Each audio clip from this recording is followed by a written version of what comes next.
Baik, Assalamualaikum warahmatullahi wabarakatuh.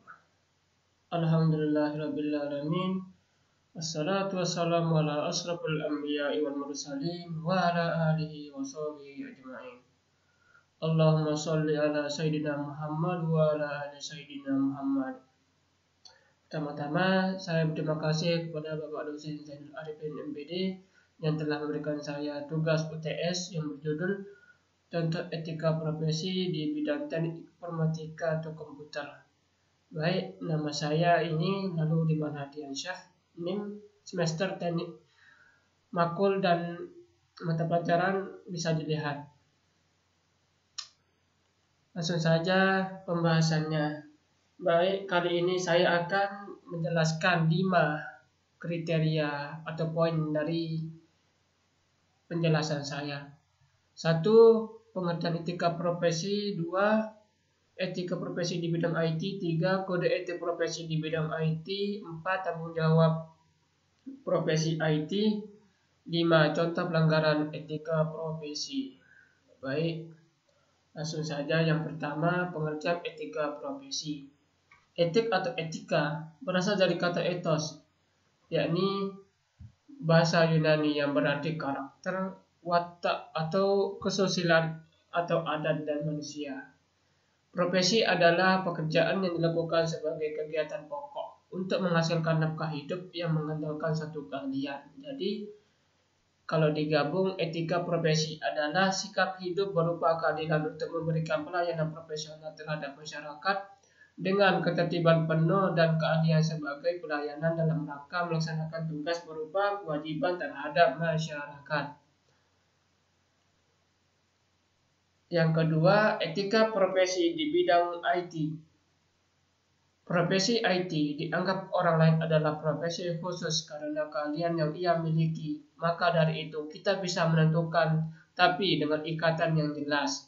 Profesi IT juga bisa dianggap sebagai dua mata pisau. Bagaimana yang tajam bisa menjadikan IT lebih berguna untuk kemaslahatan umat, dan mata lainnya bisa menjadikan IT ini menjadi bencana sosial, bencana ekonomi maupun krisis kebudayaan yang saat ini sering terjadi, yaitu pembuatan website porno, seorang hacker melakukan pengacakan rekening sebuah bank dan melakukan kebohongan dengan konten-konten tertentu dan lain-lain.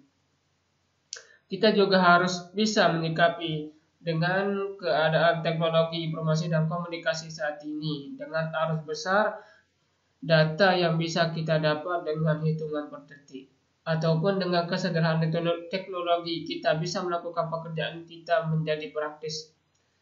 Tapi kita harus melakukan pembenahan terhadap teknologi sebagai inovasi untuk meringankan maupun memberantas risiko kejamnya teknologi itu sendiri. Dengan membangun semangat kemoralan dan sadar akan etika sebagai orang yang ahli di bidang IT, tentu saja diharapkan etika profesi semakin dijunjung. Ketika di jenjang pendidikan kita berlatar IT makin tinggi, sedangkan keahlian di lapangan meningkat seiring banyaknya latihan dan pengalaman yang dilakukan. Selanjutnya, kode etik profesi di bidang IT. A. Kode etik seorang profesional teknologi informasi atau TI. Dalam lingkup TI, kode etik profesinya memuat kajian ilmiah mengenai prinsip atau norma-norma dalam kaitan dengan hubungan antara profesional atau developer TI dengan klien. Antara para norma dalam kaitan dengan hubungan profesional developer. Antara organisasi profesional serta organisasi profesi dengan pemerintah. Salah satu bentuk hubungan seorang profesional dengan klien pengguna jasa, misalnya pembuatan sebuah program aplikasi. B. Kode etik pengguna internet. Ada dua macam pengguna internet. 1. Menghindari dan tidak mempublikasikan informasi yang secara langsung berkaitan dengan masalah pornografi dan nudisme dalam segala bentuk. 2. Menghindari dan tidak mempublikasi informasi yang memiliki tendensi menyinggung secara langsung dan negatif masalah suku, agama, dan ras atau sara. termasuk di dalamnya usaha penghinaan, pelecehan, pendiskreditan, penyiksaan, serta segala bentuk pelanggaran hak atas perseorangan, kelompok, lembaga, atau institusi yang lainnya. Yang C, etika programmer. Adapun kode etik yang diharapkan bagi para programmer adalah: 1. Seorang programmer tidak boleh membuat atau mendistribusikan malware atau virus. 2. Seorang programmer tidak boleh menulis kode yang sulit diikuti dengan sengaja. 3. Seorang programmer tidak boleh menulis dokumentasi yang dengan sengaja untuk membingungkan atau tidak akurat. Lebih jelasnya bisa dilihat di Google, banyak sekali. Baik, selanjutnya, tanggung jawab profesi IT yang harus dimiliki oleh seorang IT berbeda dari bidang pekerjaan yang lainnya. Ciri-cirinya adalah sebagai berikut. 1. Memiliki kemampuan atau keterampilan dalam menggunakan peralatan yang berhubungan dengan bidang pekerjaan IT seorang.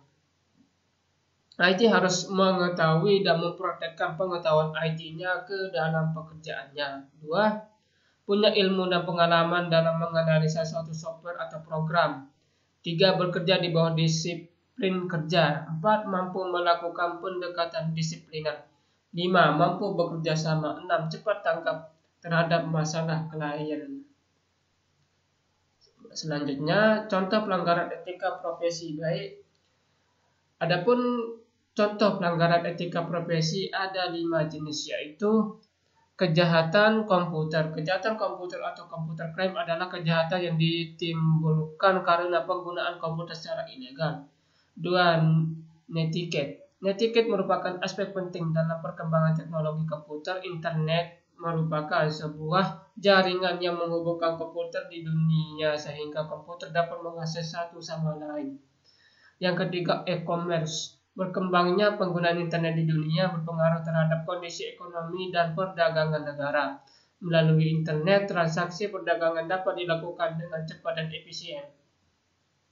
Keempat, pelanggaran hak atau hak atas kekayaan intelektual.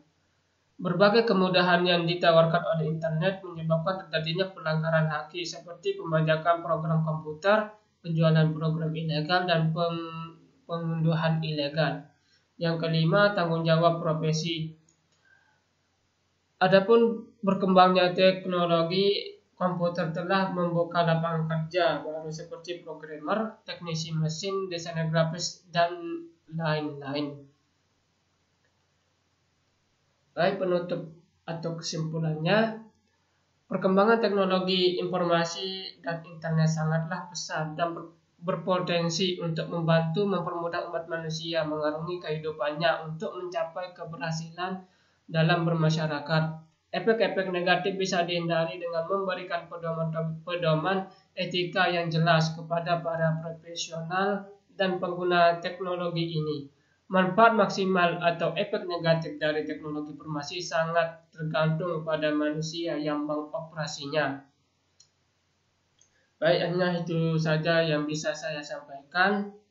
Kalau ada kata-kata yang kurang jelas atau tidak lengkap, mohon maaf. Hanya ini saja yang saya bisa sampaikan. Wabillahi taufiq wal hidayah. Assalamualaikum warahmatullahi wabarakatuh.